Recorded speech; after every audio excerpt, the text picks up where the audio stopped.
소리도 들리네. 세상에 울리는 찬송소리 아기 예수 나심을 전하네. 기쁜 성찬송 소리 들려오네. 참 기쁨 참 소망 참 사랑 땅에는 평화.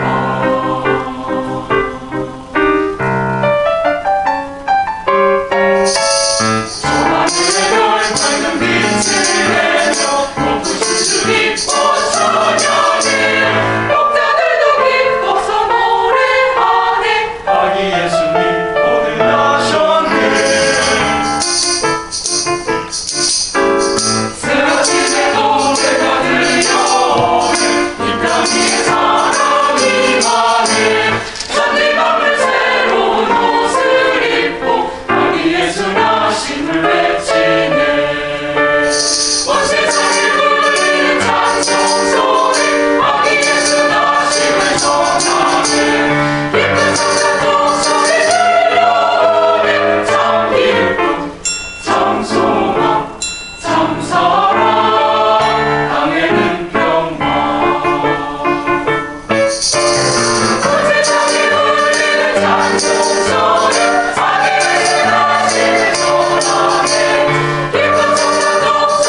지난 목요일에 중앙교회 목사님 4분, 또 성도님들, 또 우리 교회 성도님들 몇 분과 함께 연산에 있는 계룡학사를 방문했습니다.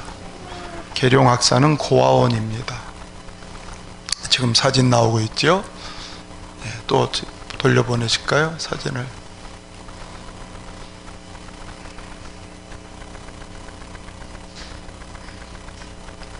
네. 성단절을 맞이해서 아이들에게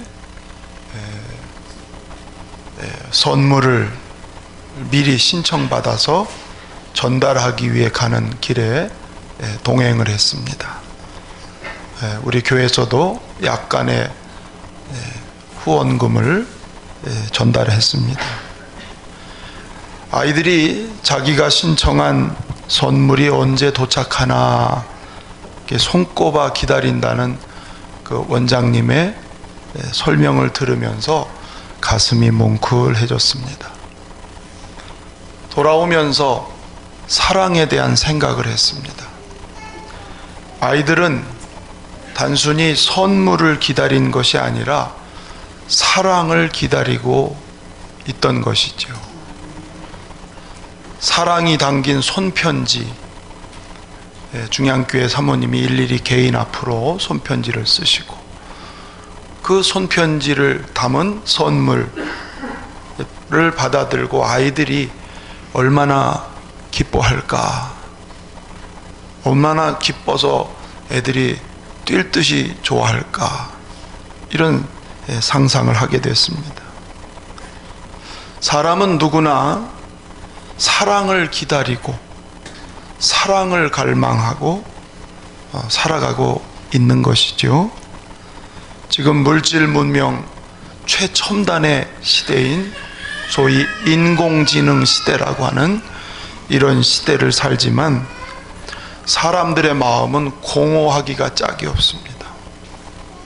분주하게 바쁘게 살지만 불안함이 있고 또 두려운 마음, 정신적인 아픔들, 이것이 현대인들의, 아니 모든 사람들의 모습이라고 할 수 있습니다.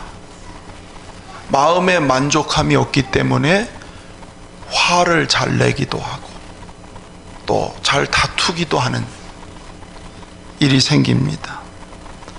자, 이런 마음의 공허나 아픔들, 또 이런 고통의 이유가 무엇일까요? 티모시 켈러 목사님은 이런 공허와 불안, 불만족의 원인은 하나님이 없으므로 라는 결론을 내렸습니다. 한번 하십시오. 하나님이 없으므로. 내면적인 그 모든 일들은 하나님이 없기 때문에, 하나님이 없다는 말은 다른 말로 하면 사랑이 없기 때문에 라는 말이죠. 왜냐하면 하나님은 사랑이시기 때문에 하나님이 없다는 말은 사랑이 없다, 그런 얘기겠죠. 사랑으로 창조된 인간은 사랑을 먹어야만, 사랑을 공급받아야만 생존이 가능한 존재, 그게 인간이라고 하는 것입니다. 사랑은 그 안에 생명이 있습니다. 사랑은 그 안에 능력이 있습니다. 그래서 사랑은 우리 마음에 만족을 주고 평안함을 주는 삶의 원천과 같은 그 사랑이 내 안에 있으면 사람 관계도 참 부드러워지고 편안한 화평의 관계를 이룰 수 있기 때문에 사랑은 곧 생명이고 능력이라고 하는 것입니다. 문제는 우리의 범죄로 인해서 하나님과 단절된, 인간의 죄로 인하여 하나님과 단절된 인간은 결국 사랑을 잃어버렸습니다. 그래서 방황하게 되고 불안하게 사는 이유가 하나님과의 단절, 사랑의 부재, 거기서 온 것이죠. 이것을 성경은 죽음이라고 얘기합니다. 사는 것 같지만 참 인생이 피곤하고 힘들다는 얘기죠. 지금 온 세상 사람들이 진정으로 찾고 있는, 기다리고 있는 본질, 그 본질은 깊은 내면에 들어가 보면 사랑을 기다리고 있고 사랑을 찾고 있는, 그게 인간의 모습입니다. 그러나 안타깝게도 이 사랑이 사람에게는 없습니다. 사람들이 사랑을 흉내내지만 그 사랑도 역시 이기적이고 조건적인 사랑을 하고 있을 뿐이지요. 순수하다고 하는 부모의 사랑 혹은 연인의 사랑, 그것도 깊이 들어가 보면은 이기적인 게 많이 있어요. 그리고 변질될 때가 많이 있어요. 인간에게 나타난 사랑, 사랑이라고 말을 하지만 그 결과를 보면 비극, 눈물, 보복, 상처, 겉으로는 사랑으로 한 일이라고 하지만 결과적으로는 좋은 면이 잘 나타나지 않습니다. 보육시설에 있는 아이들을 보면서 그들 부모가 사랑이라고 했지만 결과로 나타난 것은 아이들에게 큰 아픔과 상처, 그것이 그들 속에 깊이 남아있지 않습니까? 참 사랑은 인간에겐 없습니다. 그 사랑을 흉내는 낼 수 있겠지요. 사랑이라는 말은 표현할 수 있겠지요. 그러나 진정한 사랑은 우리 속에는 없습니다. 이미 사랑은 우리 가운데 끊어진 존재이기 때문에. 그렇다면 참 사랑은 어떻게 찾습니까? 그 참 사랑을 회복하고 그 사랑을 찾는 길은 사랑의 본체이신 하나님을 만나는 길, 할렐루야, 하나님께로 돌아가는 길, 그것만이 잃어버린 사랑을 회복하고 찾는 길임을 믿으시기를 바랍니다. 그러면 어떻게 하나님을 만날 수 있나요? 인간이 수고하고 애쓰고 노력한다고 그 하나님을 만날 수 있습니까? 공적을 쌓고 도덕적인 노력을 한다고 해서 내가 하나님을 만날 수 있습니까? 아닙니다. 사랑은 우리에게서부터 출발하는 게 아니고 하나님께로부터 내려오는 것이죠. 오늘 성경은 이렇게 말씀합니다. 9절 한번 읽어볼까요? 9절 시작. 하나님의 사랑이 우리에게 이렇게 나타난 바 되었으니 하나님이 자기의 독생자를 세상에 보내심은 그로 말미암아 우리를 살리려 하십니다. 여기 보십시오. 하나님의 사랑이 우리에게 이렇게 나타난 바 되었으니, 사랑은 위에서부터 내려옵니다. 우리가 하나님을 사랑하는 게 아니고 하나님이 우리를 사랑하시는 그 사랑이 어떻게 나타났습니까? 자기의 독생자를 세상에 보내셨습니다. 할렐루야. 하나님은 잃어버린 자식을 찾는 부모의 심정과도 같습니다. 잃어버린 자식을 찾아보셨습니까? 그 잃어버린 자식을 향한 그 부모의 애절한 그 마음처럼 죄로 인하여서 하나님을 멀리 떠나고 고통하고 방황하고 두려워하는, 인생을 포기할 수 없으신 하나님이 자기를 희생하신, 그게 곧 뭐예요? 자기의 아들을 세상에 보내신 겁니다. 할렐루야. 자기 아들을 세상에 보내어서 하나님과 우리 사이에 가로막힌 죄 문제를 해결하기 위해서 자기가 대신 죽으시는, 이것은 곧 하나님이 죽으시는 것과 똑같은 얘기입니다. 하나님의 사랑이 이렇게 우리에게 나타난 바 되었습니다. 죄인을 살리기 위해서는 누군가가 대신 죽어야 되는데 그 대신 죽을 자가 죄 없으신 하나님 밖에는 없습니다. 그래서 자기의 아들을 세상에 보내시고 저와 여러분을 살리기 위해서, 저와 여러분을 구원받게 하시려고 죽으신 것을 여러분 믿으시길 바랍니다. 오늘 마지막 또 보십시오. 자기의 독생자를 세상에 보내심은 그로 말미암아 우리를 어떻게 하신다고요? 살리려 하심이라. 아멘. 우리를 살릴 방법이 다른 방법이 없어요. 우리를 구원하실 다른 인간의 방법이 전혀 없어요. 하나님이 아무리 전능하신 분이라도 우리 인간을 죄에서 구원하는 것은 다른 방법이 아니고 오직 죄 없으신 자기의 아들을 희생시키는, 그래서 죄값을 지불하는 방법 외에는 우리를 살릴 방법이 없습니다. 이것이 뭐예요? 하나님의 사랑이다. 10절을 또 한번 읽어보겠습니다. 10절 시작. 사랑은 여기 있으니 우리가 하나님을 사랑한 것이 아니요 하나님이 우리를 사랑하사 우리 죄를 속하기 위하여 화목제물로 그 아들을 보내셨습니다. 하나님의 사랑, 우리 죄를 속하기 위해서 자기 아들을 화목제물, 희생의 제물 삼기 위해서 세상에 보내셨습니다. 그래서 그분이 2000년 전에 베들레헴 마구간에 태어나셨습니다. 가장 낮은 곳에 임하셨습니다.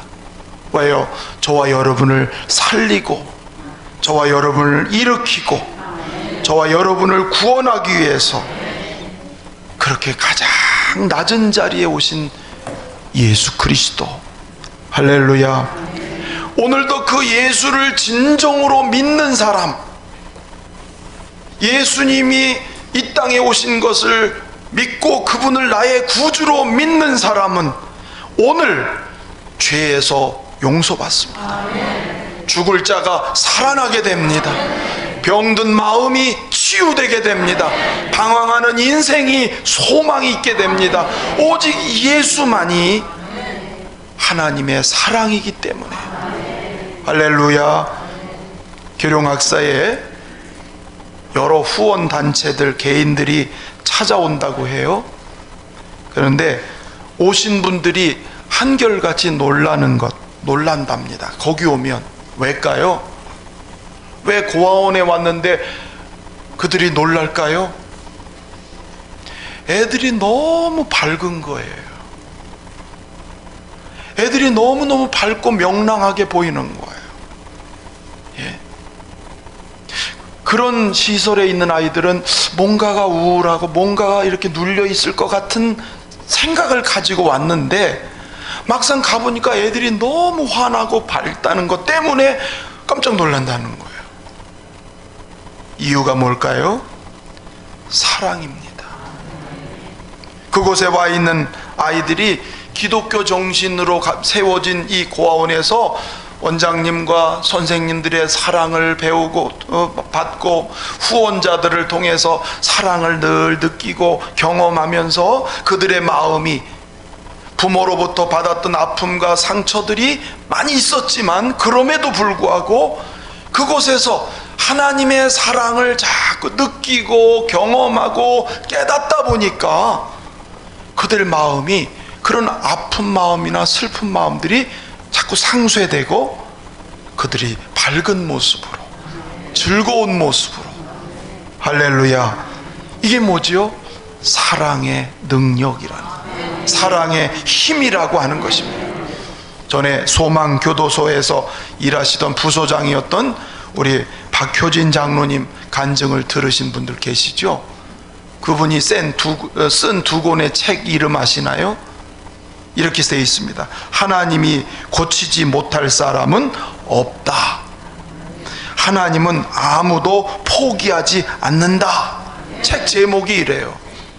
근데 그 책을 보니까 세상에서 포기하고 망가져서 자기 자신도 자기를 포기한 수많은 죄수들, 심지어는 사형수들, 사형장에 끌려가는 사형수들이 하나님의 사랑 얘기를 듣습니다. 그 박효진 장로님을 통해서 사랑 이야기를 들어요. 복음을 들어요. 예수님의 그 십자가의 사랑 얘기를 그들이 다 듣고서는 죄수들이 변화되기를 시작해요. 할렐루야. 그 사납고 망가지고 부서진 인생들이지만 하나님의 사랑 이야기를 듣고 눈물을 뚝뚝뚝 흘리고 그들의 인생이 새로운 변화를 가져오면서 심지어는 사형장에 끌려가던 그 죄수들이 복음을 듣고는 바로 그 자리가 천국문이 열리는, 오히려 찬송을 부르면서 사형장으로 끌려가는, 사형장에 가면서도 하늘을 바라보고 감사할 수 있는 그 얘기가 그 책 속에 너무 많이 기록되어 있어요. 하나님의 사랑은 위대하다는 거죠. 사랑은 능력이라고 하는 것입니다. 로마서 5장 8절 말씀 한번 읽어볼까요? 시작. 그리스도께서 우리를 위하여 죽으심으로 하나님께서 우리에 대한 자기의 사랑을 확증하셨느니라. 하나님의 사랑이 어디 있습니까? 혹 사람들이 물으면 자기 아들을 십자가에 내어주시기까지 우리를 사랑하시는 하나님, 완전한 사랑의 확증, 그게 십자가라고 합니다. 할렐루야. 여러분, 이 사랑을 받으셨습니까? 이 사랑이 여러분 안에도 흘러 넘치기를 바랍니다. 오늘 이 예배 시간에 그 사랑이 우리의 심령에 온전히 임하기를 주의 이름으로 축원합니다. 사람은 모두가 불완전하고 결핍을 가지고 삽니다. 우리들 가운데 완전한 사람 없습니다. 부족함이 없는 사람이 아무도 없습니다. 결핍의 인생입니다. 이 결핍과 불완전은 사람의 학문, 세상의 소유, 그걸로 채워지지 않습니다. 오히려 공허할 뿐이에요. 오직 사랑의 본체이신 하나님을 만나고 하나님을 체험하고 그 하나님을 알아갈 때에 우리의 부족한 것들이, 빈자리, 결핍된 것들이 채워지는, 만족함이 있는 그런 삶으로 뒤바뀌는 걸 믿으시기를 바랍니다. 지금 우리를 위해 세상에 오신 예수님을 오늘도 만나는 사람, 그 사랑으로 채워지면서 그 사랑을 가지고 누군가를 또 사랑하게 되는, 할렐루야. 사랑을 받은 사람은 사랑을 할 줄 알아요. 하나님의 사랑을 경험한 사람은 누군가를 사랑해서, 그래서 구제도 하고 나누기도 하고 섬기기도 하고 베풀 줄도 알 수 있는 것은 하나님의 사랑이 내 안에 임하면 나도 모르게 그 사랑이 또 흘러가는 것이 정상적인 것이죠.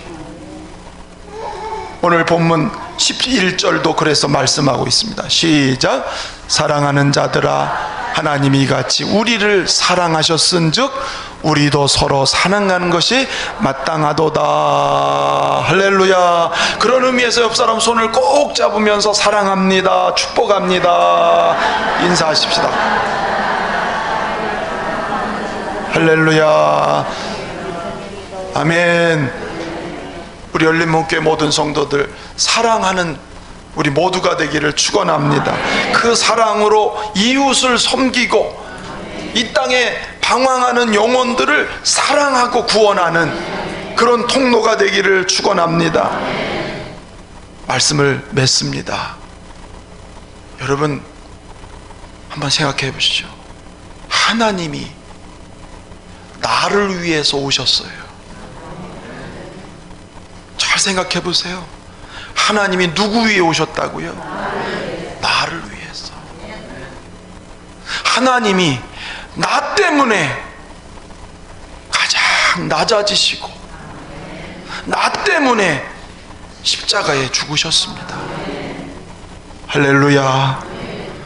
그 주님은 오늘 나를 살릴 뿐만 아니라 나를 고치시는 분, 치료하는 분, 나를 만지시는 분, 그분은 지금도 여기 와 계세요. 할렐루야. 주님은 지금 여기 와 계세요. 지금도 마음의 문을 놓고 하시고, 누구든지 문을 열고 그분을 영접하는 사람, 오늘 이 시간에 만나고 그분과 함께 사는 복된 인생이 될 줄로 믿습니다.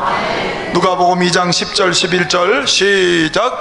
전사가 이르되 무서워하지 말라. 보라, 내가 온 백성에게 미칠 큰 기쁨의 좋은 소식을 너희에게 전하노라. 오늘 다윗의 동네에 너희를 위하여 구주가 나셨으니 곧 그리스도 주시니라. 아멘. 하나님의 사랑으로 늘 충만하기를 주의 이름으로 축원합니다.